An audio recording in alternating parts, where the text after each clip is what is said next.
clock has started. Roger, 0G, I feel fine. Godspeed, John Glenn. Houston, Tranquility Base here. The Eagle has landed. Roger, Tranquility. We copy you on the ground. New possibilities are opening up for scientific cooperation between countries. 1-0. Liftoff. America's return to space as Discovery clears the tower. Discovery, go and throttle up. Discovery Roger, go for deploy. Thanks to everybody in the shuttle program. The crew is go for launch. Roger. Thanks for being on it. We have followed in their footsteps to get us where we are today.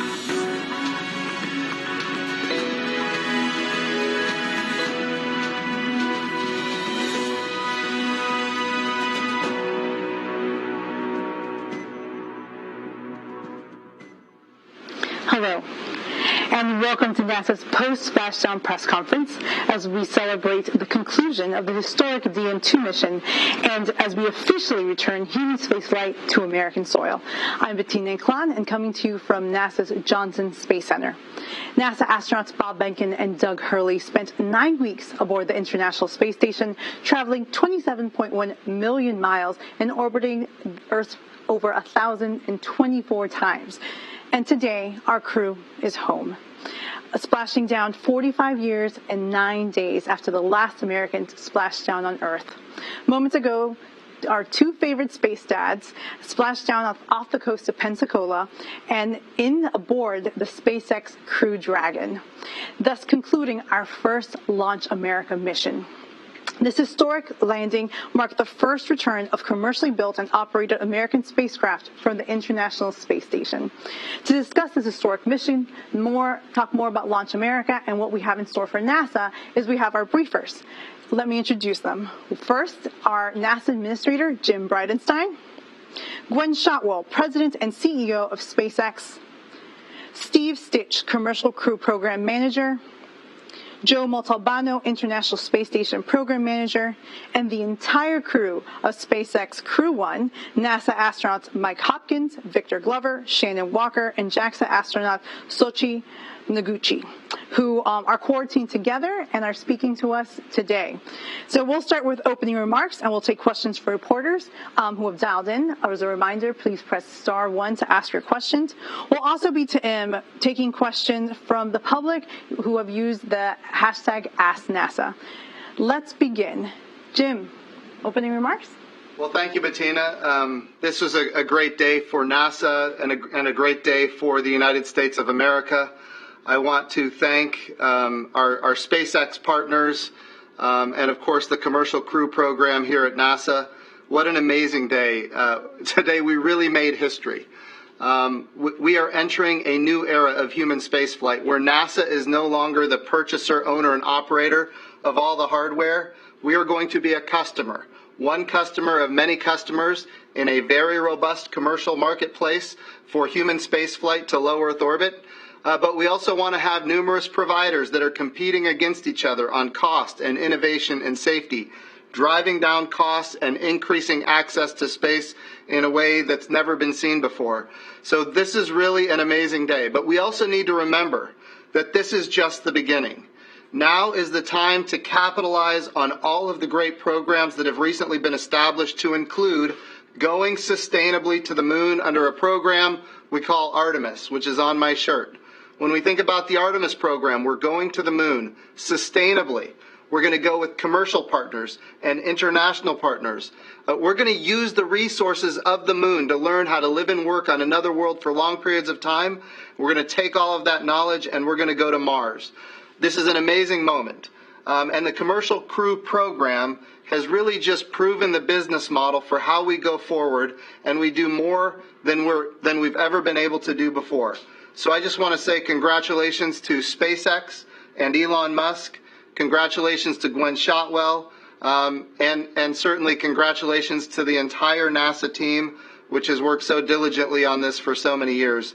It was really, really a remarkable day. It couldn't have gone any better, and I look forward to getting into the questions. Thank you, Jim. Next, we'll go to Gwen.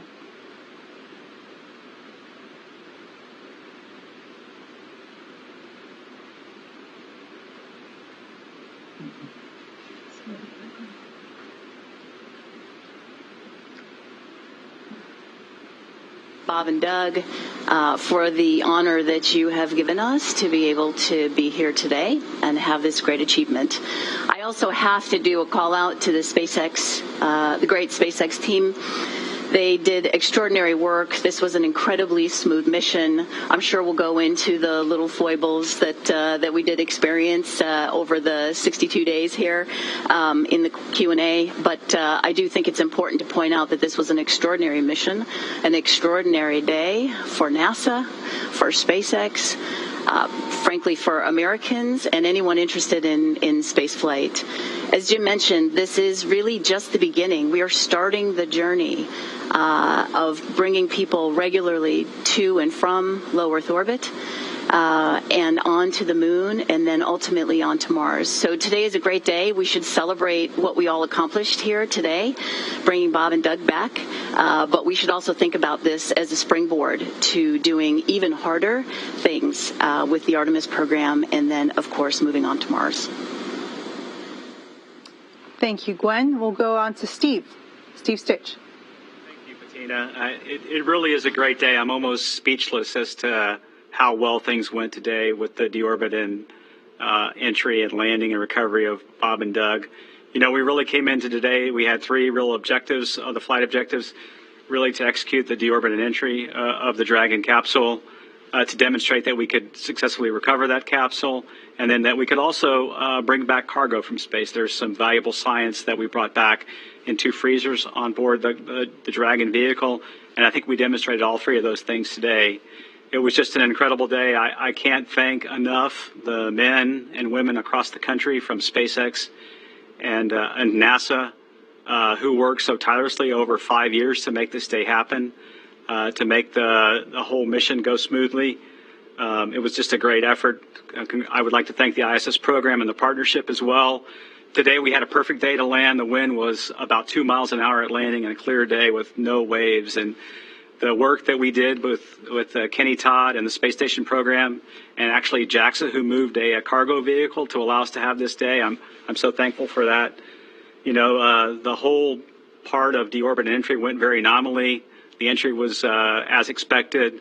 The parachute performance was great. The drogues deployed as we expected. The mains, we touched down just fine.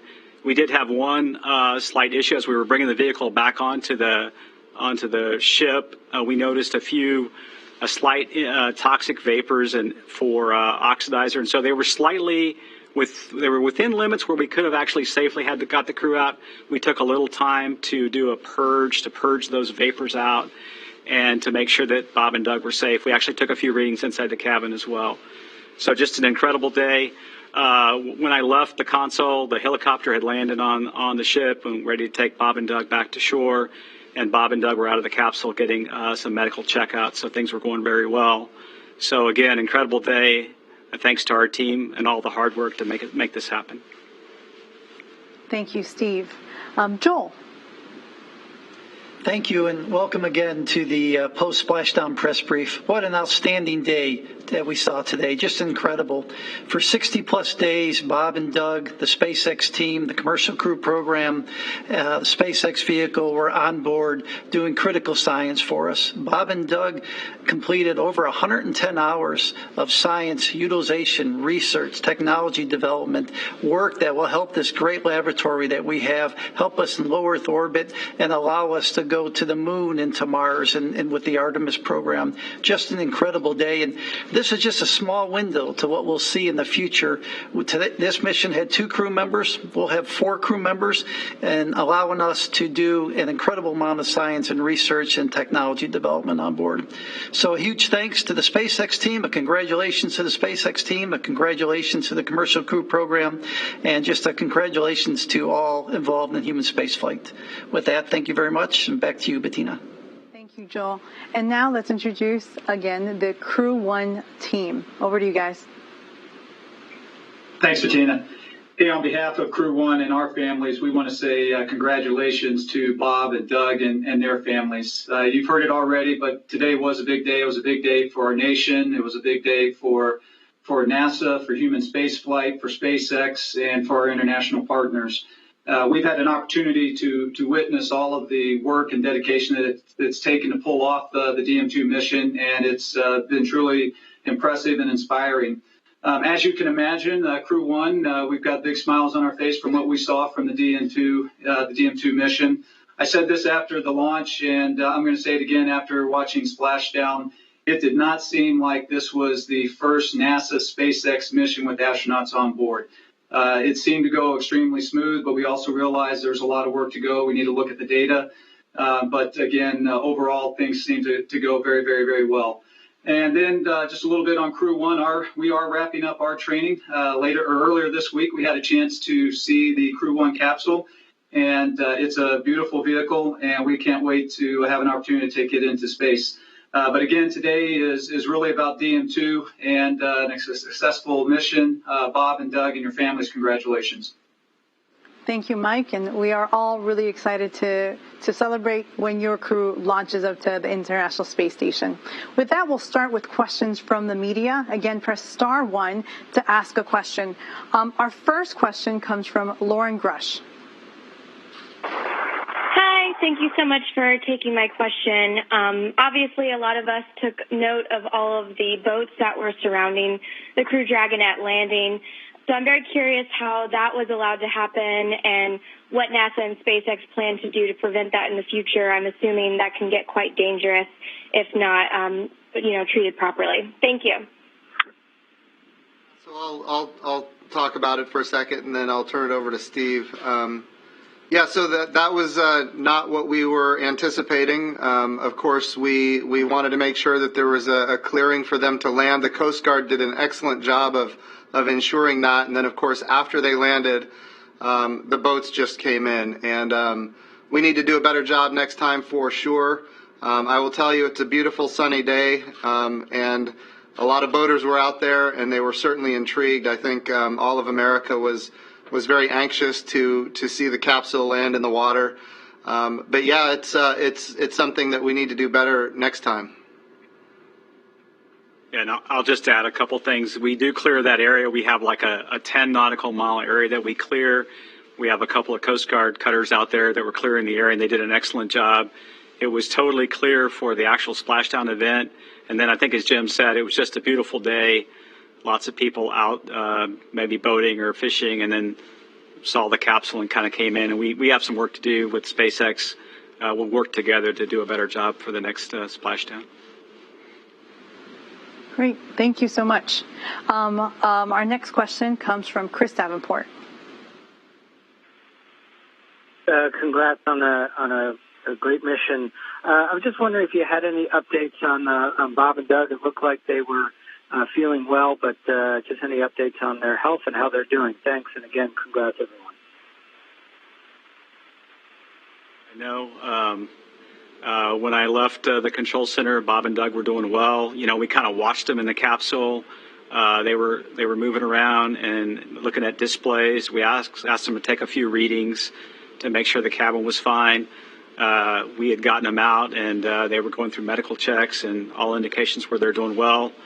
The plan from now, the rest of the day, some helicopters will take them off the ship to Pensacola Naval Air Station, and then they'll return to Houston tonight. And looking forward to seeing them when they get here. It's been a great flight. Thank you for that question, Chris. I know we're all anxious to see more about Bob and Doug and make sure that they continue to be okay. Our next question comes from Keith Cowing. Before I ask my question, just to Glenn, I got to tell you, I can remember sitting in a hotel lobby with you and Elon nearly 20 years ago looking at the first drawing. So I got to say, this has just got to be too cool for you guys. And I think everybody had a bit of a tear in their eye. I want to do a follow-up on Lauren's question, though, about the boats. I took all the safety classes at NASA, and nitrogen tet is not something you monkey with. I just am wondering why it is you dropped the space capsule into a location where power boats are likely going to be. I mean, there was a guy in a sailboard and another guy with a big Trump flag mere feet away, and nobody seemed to be trying to shoo them off. Are you going to sort of maybe try to not be that close to shore next time? Look at a number of different options, but you're absolutely right. We can do better. Certainly, we had all the clearance that was required at landing. And then as soon as that, I mean, that capsule was in the water for a good period of time, and the boats just made a beeline for it. So it's a big area to have to clear, and to clear all of it is probably going to require more resources. But it's there are things that we're going to look at that we can do better next time for sure. Everybody understands that the crews that we had deployed there, their focus was to make sure Bob and Doug got on the boat and exited the capsule safely. It was not really their job to police the area. We had the Coast Guard out there for that. The lesson learned here is we probably need more Coast Guard assets, maybe some more SpaceX and NASA assets as well. What's important is that Bob and Doug got safely on the boat. We were able to keep the area clear for landing and then ask people to move back as they came a little bit too close to the Dragon capsule, which they did. So anyhow, this was a demonstration mission. This is the time that you go learn about these things, and we'll certainly be better prepared next time. Thank you. Our next question will come from Irene Klotz. Thanks, Bettina, and congratulations, everyone. It was very impressive to watch today. The ISS crews, of course, SpaceX plans to fly paying passengers. After going through this Demo 1 mission, do you still think that you're going to be ready, mature enough, the system for a paying passenger as early as 1 or 2 more flights? You cut out a little bit in the Irene, beginning. Thanks for the question. Okay. Yeah, this mission was incredibly smooth. Not to say that there weren't things that we want to work on and do better next time, but the capsule worked beautifully. The operations worked extremely well. So we certainly feel comfortable that we're on the right path to carry commercial passengers not too long from now. Obviously, our focus is ensuring that we get Crew 1 lifted off in time to do a handoff with Crew 2. I think based on the results that we've seen so far, there's more data obviously to go look at. But based on the results so far, I'm very comfortable. Okay. We're going to get a quick question from Twitter. We have Bulgari ask, how long will it take astronauts to normalize after you leave the capsule? How much to return to normal life on Earth? And if Steve, you want to take that? Sure, Bettina, I can certainly take that. It really depends. Bob and Doug were in space for a couple of months, and so they'll come back here and they'll start doing some special training. So, sometimes within a matter of a few days or weeks, they're kind of back to normal. So it varies a little bit from crew to crew, but we'll get them back here and they'll start doing some special exercises and special things to get them readapted to Earth's gravity. So far, they look like they're doing really well, so we're looking forward to getting them back here in Houston. Great. We'll take our next questions from Joey Roulette. Doing this question for Gwen. Based on the results so far, how many missions do you foresee before you guys start flying private crews? And also, since we're planning to reuse Crew 2, or reuse the capsule for Crew 2, I was just wondering if you could break down the refurbishment process for this and how, I guess, NASA came to agree to reusing these capsules after they splashed down. And for Jim and Steve Stitch, I'd love to hear your take on that as well. What kind of happened to make this crew capsule reusable for humans? Thanks so much. Hey, Joey. So appreciate the question. Obviously, we're trying to really change the paradigm of human spaceflight. And in order to do that, you need to make sure that these capsules are rapidly and readily reusable. We've been working on this with our launch customers and with NASA for probably half a decade or so. The Dragon 2 vehicle itself was designed with far greater certainty on ensuring it can be reused. The capsules do that, you need to make sure that these capsules are rapidly and readily reusable. We've been working on this with our launch customers and with NASA for probably half a decade or so. The Dragon 2 vehicle itself was designed with far greater certainty on ensuring it can be reused. In order to do that, you need to make sure that these capsules are rapidly and readily reusable. We've been working on this with our launch customers and with NASA for probably half a decade or so. The Dragon 2 vehicle itself was designed with far greater certainty on ensuring it can be reused. In order to do that, you need to make sure that these capsules are rapidly and readily reusable. We've been working on this with our launch customers and with NASA for probably half a decade or so. The Dragon 2 vehicle itself was designed with far greater certainty on ensuring it can be reused. In order to do that, you need to make sure that these capsules are rapidly and readily reusable. We've been working on this with our launch customers and with NASA for probably half a decade or so.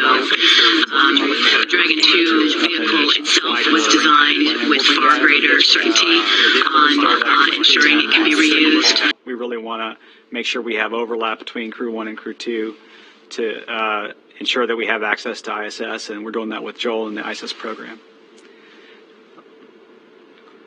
Yeah, I think that sums it up. Our desire as an agency has been for sustainability, and that means reusability.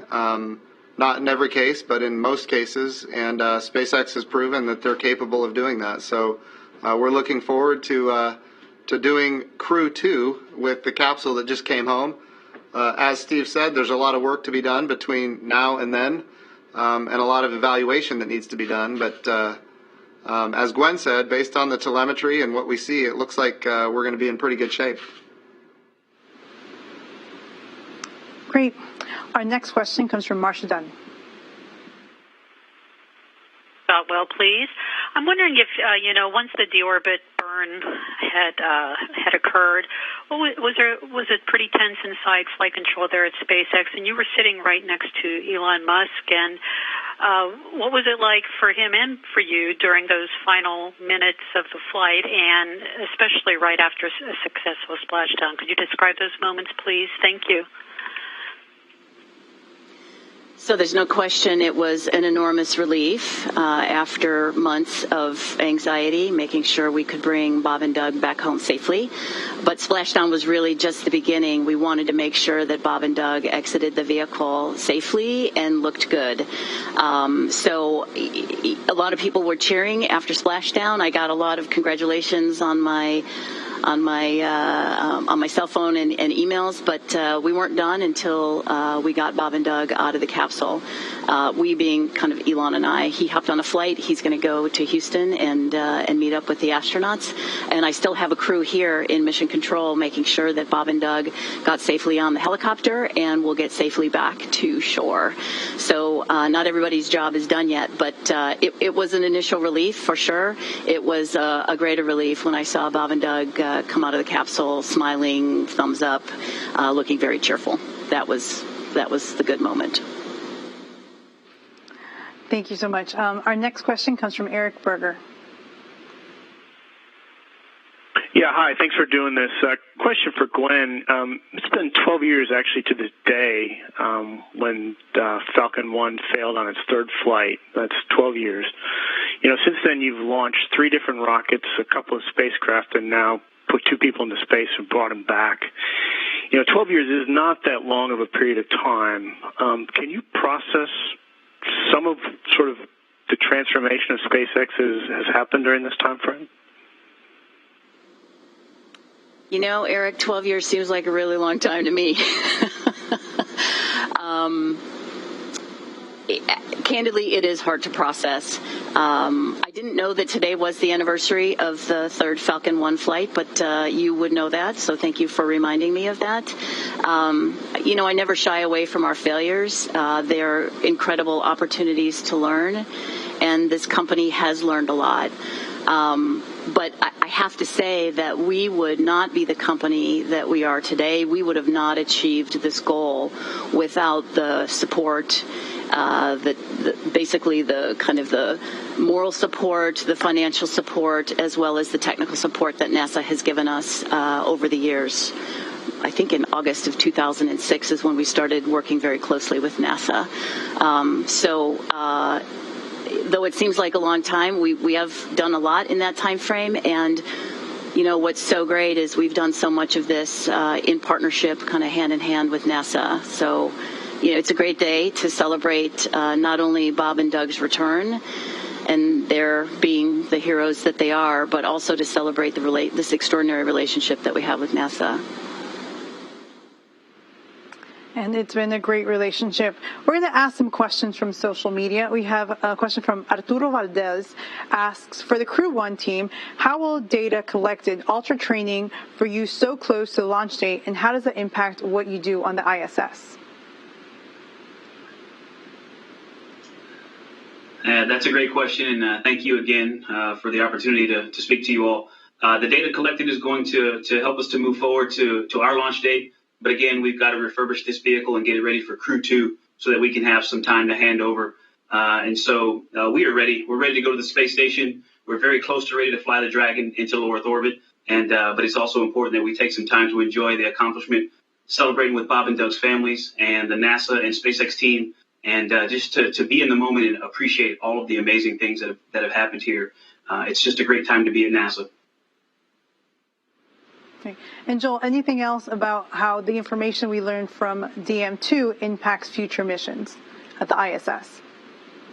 So good question. You know, we took the opportunity to do some habitability studies while the vehicle was attached to ISS. So this vehicle, as everyone knows, only came up with 2 crew members. We'll have 4 crew members up there for the next vehicle.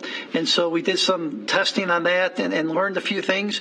We learned testing on where to stow items and how to live in that vehicle. So just a number of items. We took we took advantage of having the vehicle there for 60 days, and that'll help us make a better vehicle in the sense of better operations for Crew 1 and Crew 2 and subsequent vehicles.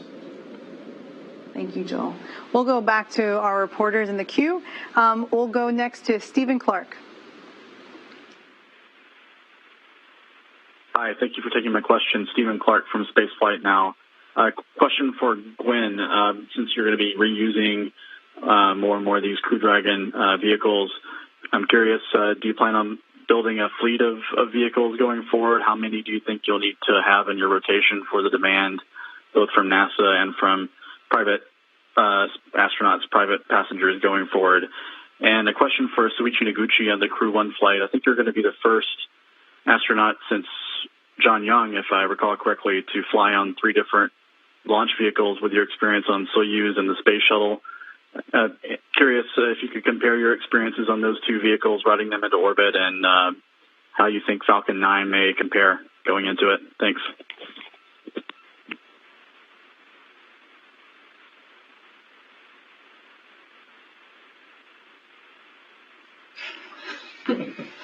Okay, I go first. Thanks for the great questions. Yes, I'm very honored to fly this mission, and along with my experience with the Space Shuttle and the Russian Soyuz. But the important thing is that I'm rookie to the SpaceX, and I'm learning a lot from my commander and my pilot. They've been in this training for a long time.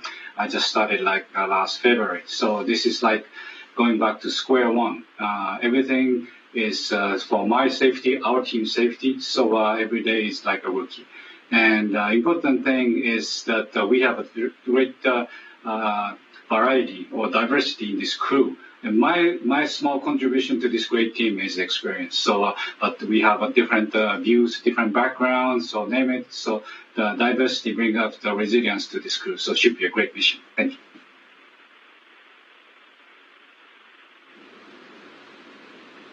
I think his other question was for Gwen.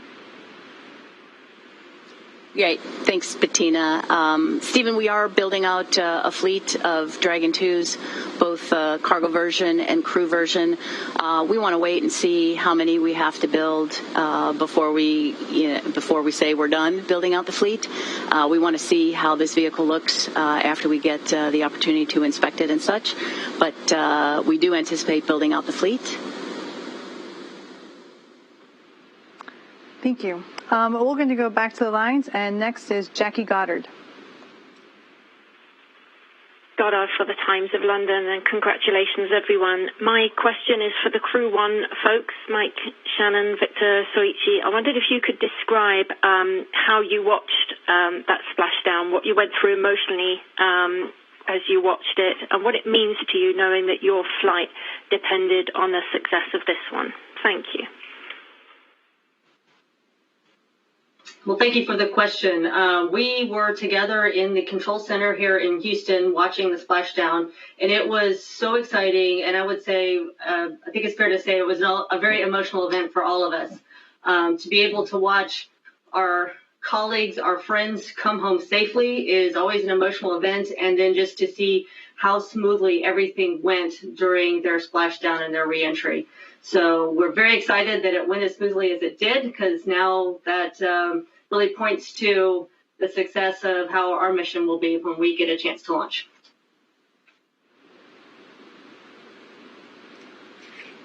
Thank you, Shannon. We're going to go to Dave Mosher, Business Insider. Thank you for taking my question. Gwen, this one's for you. So this is SpaceX's first flight of people, obviously, and you have tons of data to go through. But I'm really curious, what was the most surprising thing your team has learned from the mission so far? And relatedly, is there any one thing you'd fix for or change for Crew 1 for these guys who are on the call?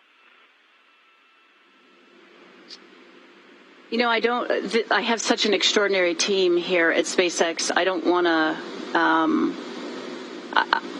to undermine any of that, but I think probably the greatest surprise is that this mission was as smooth as it is.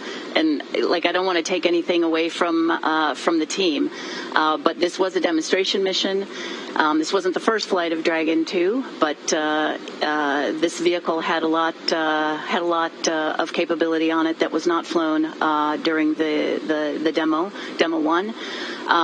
So I think we're surprised, minorly surprised, but obviously incredibly pleased that this went as smoothly as it did.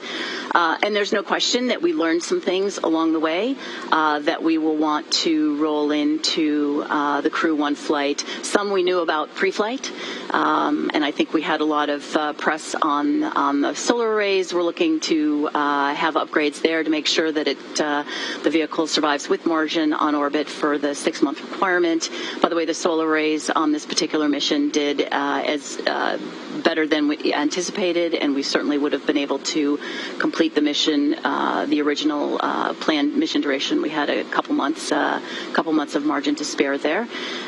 So pre-flight, we learned some things. We'll make sure we include those in Crew 1. As far as things we learned real time today, I think we want, instead of 2 generators, like a primary and a backup on the rescue boat or on the recovery boat, I think we'll probably have 3 generators, which is 1 primary and 2 backups.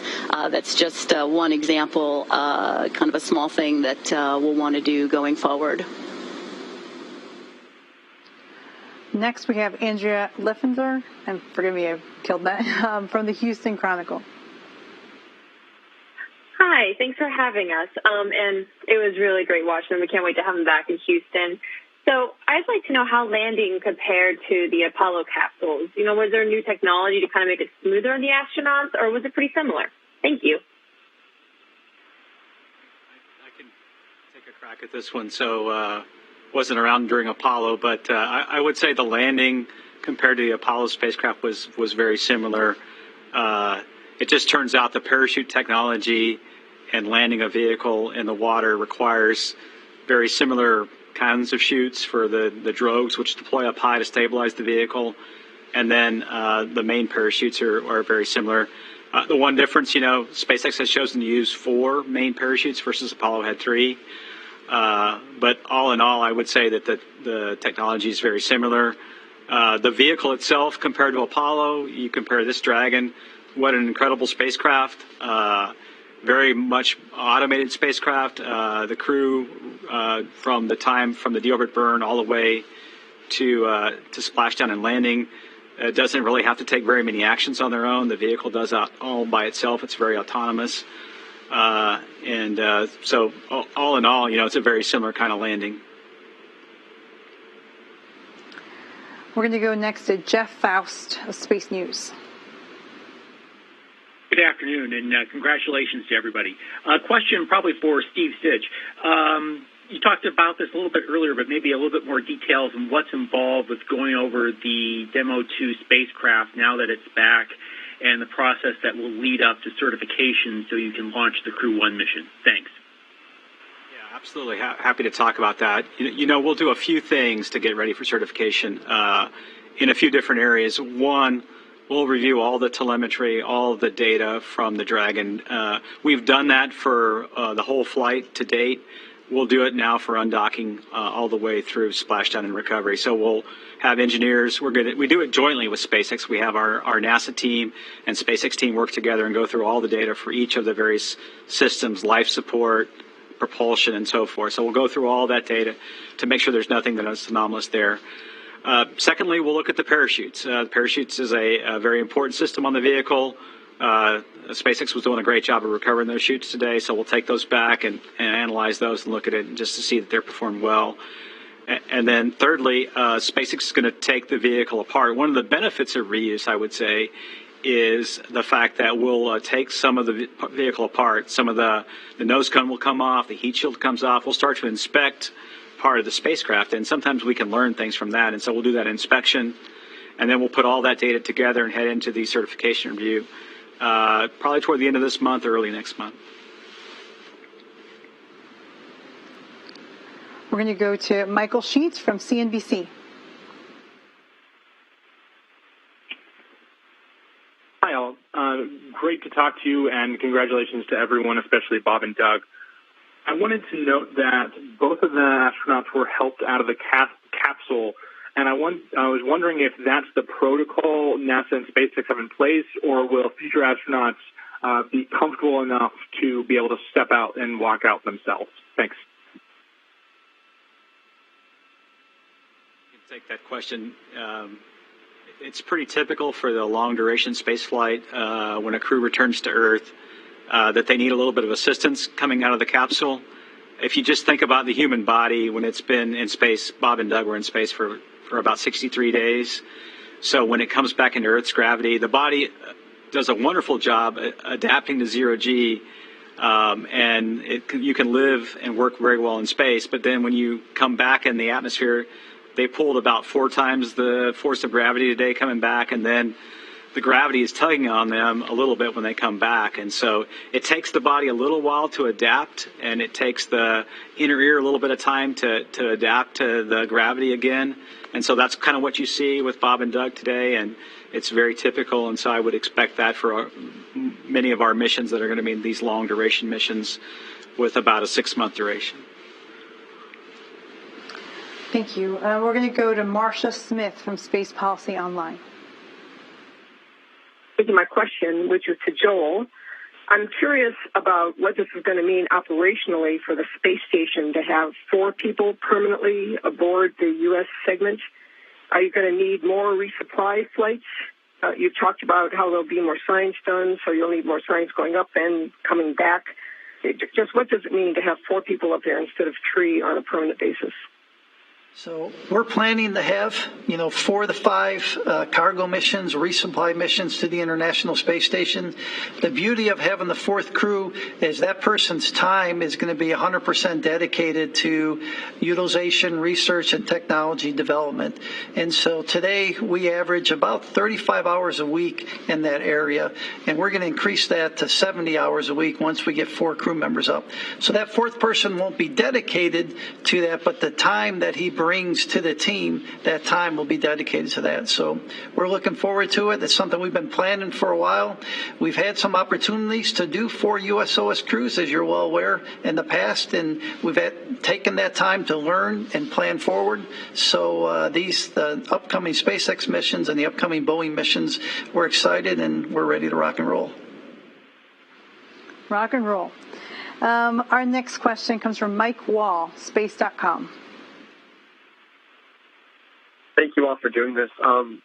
This is another one for the Crew 1 astronauts. I'm just curious, like what kind of conversations do you guys want to have with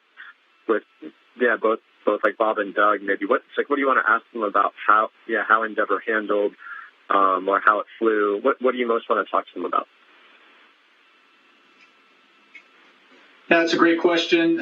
We did have an opportunity after they got on orbit and docked to the station to talk to them about the launch, and that was actually very timely because we were able to do it when it was all still fresh in their mind, and they talked about the various stages of the launch and what it felt like, and even actually some of the points on the pad when they were sitting there and they were fueling the rocket and some of the feelings they had there.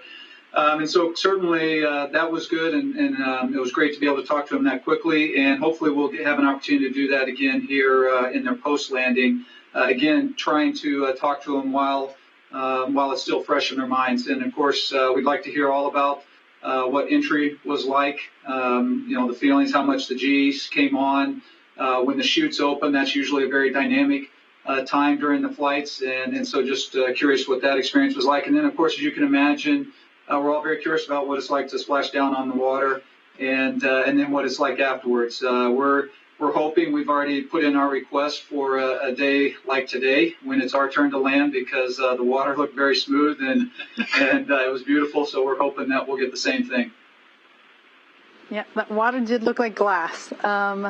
Next, we'll go to Emery Kelly from Florida Today.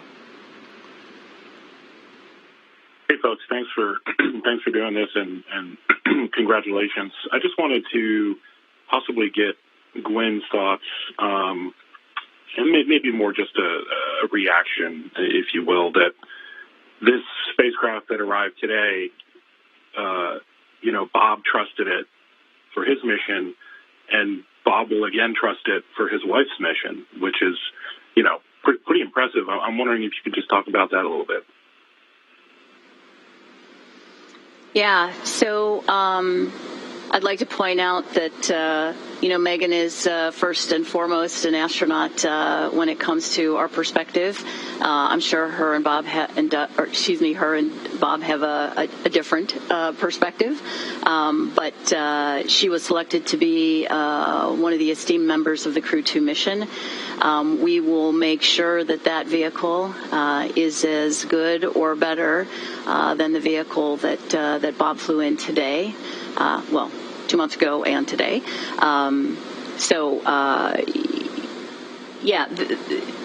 Spaceflight is really hard. And though the mission was incredibly smooth, today especially was very smooth, this is still really hard. And I just want to make sure everybody understands that we still have a lot of work to do. We will learn every mission that we have. But first and foremost, our job is to make sure that the astronauts remain safe, both uphill and downhill. So what we did for Bob, I think we can do an even better job for Megan. And I hope she is really excited to fly in this particular capsule. I was really excited to have her named the pilot for the Crew 2 mission. Our next question comes from Samantha Masunaga from LA Times. Hi, thanks for taking my question. I wanted to see if maybe this is for Gwen or Steve, to talk a little bit more about the NTO fumes that were detected outside the capsule. I know, Steve, you were saying they're in limits, but anything that you guys are looking at, or anything that might need to be changed before the next flight? I can start, and then Gwen can add. It's a pretty common practice with any spacecraft. We did it with the space shuttle after landing. We would go around and kind of sniff thrusters to see if there was any vapors from those thrusters. We did that today with Dragon, and we did have a slight hit on the sensor for the oxidizer, nitrogen tetroxide. We think there may be some mechanism where it's getting entrapped into the service section, kind of from thruster firings during entry. We got to go look through the data. This is maybe a little bit of speculation on my part.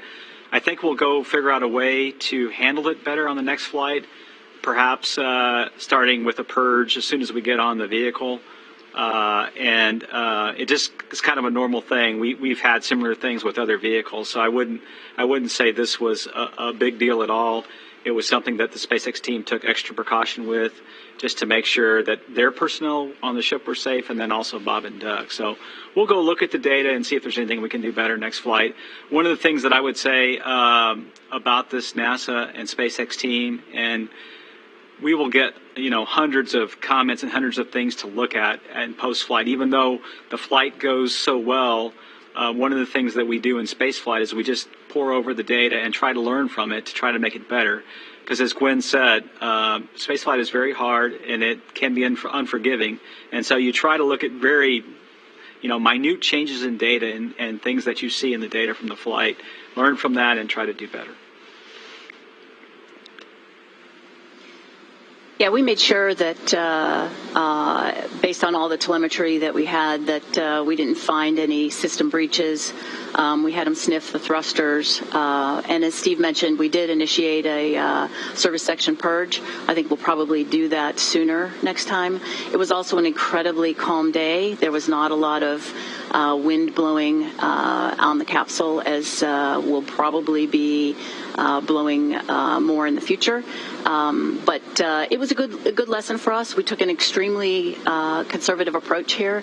We certainly could have brought them out of the capsule sooner than we did, but we made sure the inside of the Dragon, the cabin, was not experiencing any fumes. Bob and Doug, in fact, I heard Doug say, look, take your time. We want to make sure we're doing the right thing here. Take the time that you need. And they weren't in a particular hurry. So it was a good lesson learned. We'll probably initiate a purge sooner. There probably will be more wind on future missions, and we might not see this in the future. But I think we did the right thing. As kind of high anxiety driving that it was, I really wanted to see Bob and Doug come out. But I think we did the right thing and got the levels to nearly indetectable before we opened the hatch.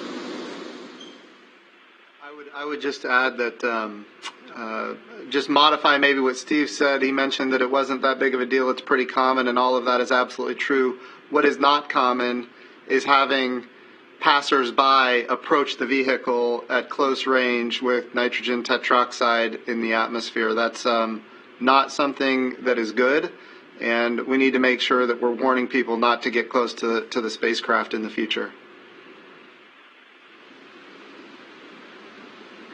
Our next question comes from Zachary Hall from SpaceExplorer.com. Sure. So kind of on that same token, there's clearly an education opportunity for the public, especially with splashdowns in places where there hasn't been in 45 years, to stay back. As I watched the stream, I was learning about what was dangerous about it. I'm curious, is there sort of a safe viewing distance the public could understand and view from, and also kind of on the same idea of inclusivity and involvement in space, what's kind of the better way to channel your excitement for these activities? I know we're in the middle of a pandemic, and like a parade would probably not be appropriate, but is there something that could be done to kind of celebrate the moment and also involve the public in? A safe distance, and then maybe I'll let Jim talk about the public. But we're celebrating the moment, and we invited everybody to join us online and to share in the moment in all the different social media platforms. SpaceX did a great job with the broadcast, so I think there's a lot of different ways that we can do it. But certainly, approaching the spacecraft is not among those ways.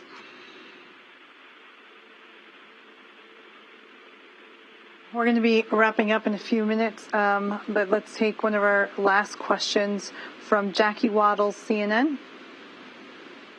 Hey, folks. Thanks so much for doing this, and congratulations. So I was curious if we could get some insight into what's ahead for Bob and Doug over the next few hours and days. Are they going to get to go home with their families tonight? And how might the pandemic change how their post-splashdown rehabilitation goes?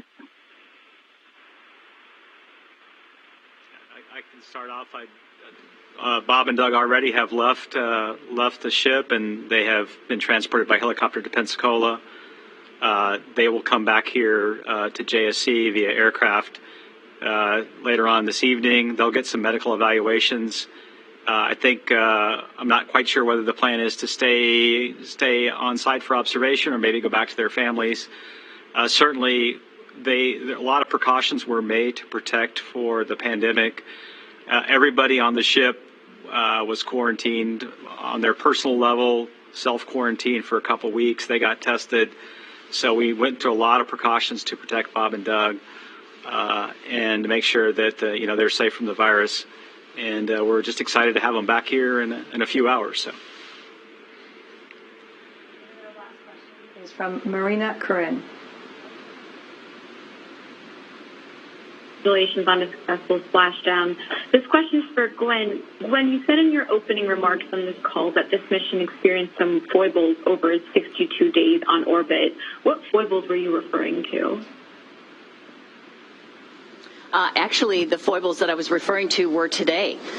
We had our backup generator on the Go Navigator stop working before we set sail. So next time we're going to have 2 backup generators.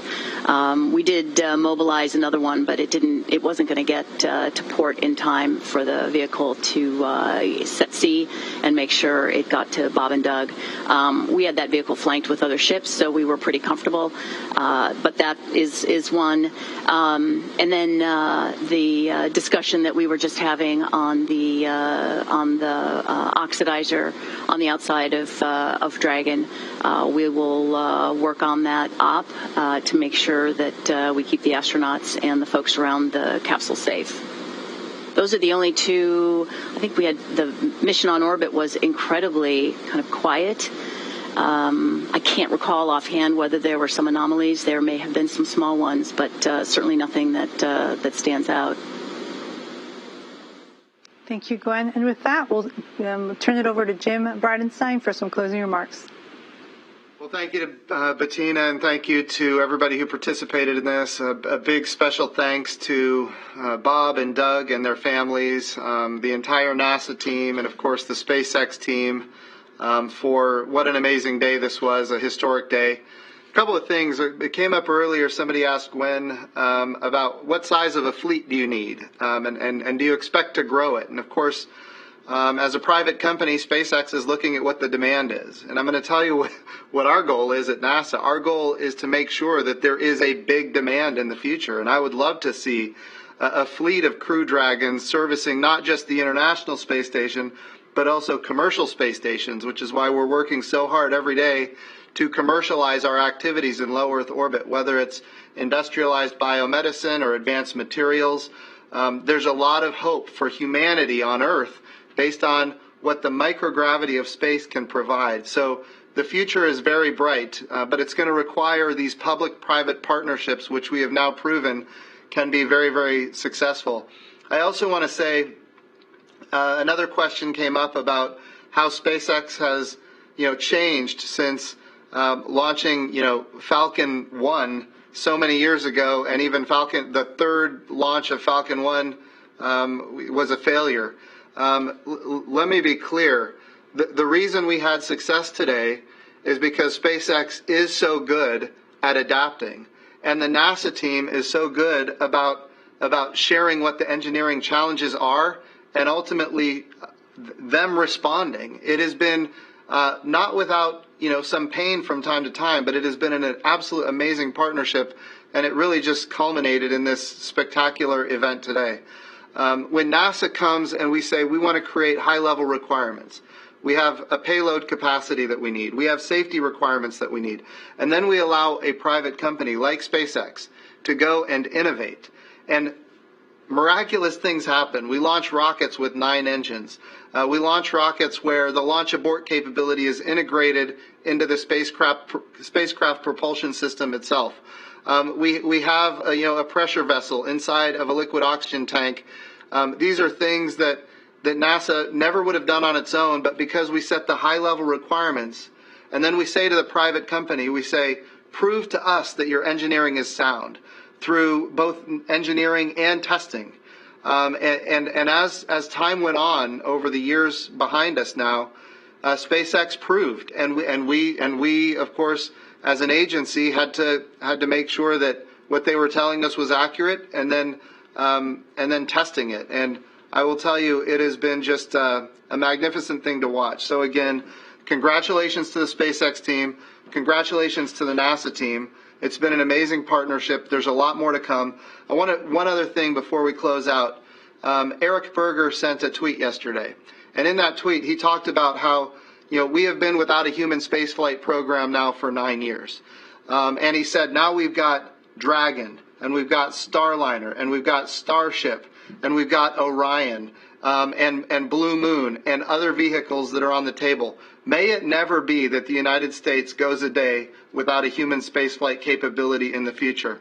And I would double down on that and say, I'm the first NASA administrator in history that was not alive when we had people living and working on the moon. We have to make sure that another generation doesn't miss this opportunity. Today was a great victory, but it is just the beginning. The Artemis program is our sustainable return to the moon. We're going to go to the moon, and we're going to stay. We're going to learn how to live and work there for long periods of time, and we're going to take that onto Mars. I want to thank Eric Berger for that tweet, and I also want to say that if we do things right, we will get the strong bipartisan support that we need to make sure that this program is sustainable into the future and that it grows into the future. And I also want to thank the President and the Vice President for their amazing support. The budget request before the House and the Senate right now is $25.2 billion. When my name was first floated for the NASA administrator, a little over, I guess, 2.5 years ago about now, actually it was longer than that, the budget for NASA was $18 billion. So $18 billion to $25.2 billion. We've got a bright future, a big agenda. This is an amazing opportunity, not just for the United States of America, but for the world. But I would implore our members of Congress, bipartisan, House and the Senate, to please fund the budget request for NASA. We have proven that if you give us the resources, we can deliver, and our partners can deliver. And this is about all of America. So I just want to say thank you to everybody for getting us to where we are. And I would implore the folks that fund our agency to get an appropriation done that justifies the great work that we've already done. So thank you guys so much. What an amazing day. We made history today. Congratulations to everybody. Thank you so much. That concludes today's press conference. Have a great day.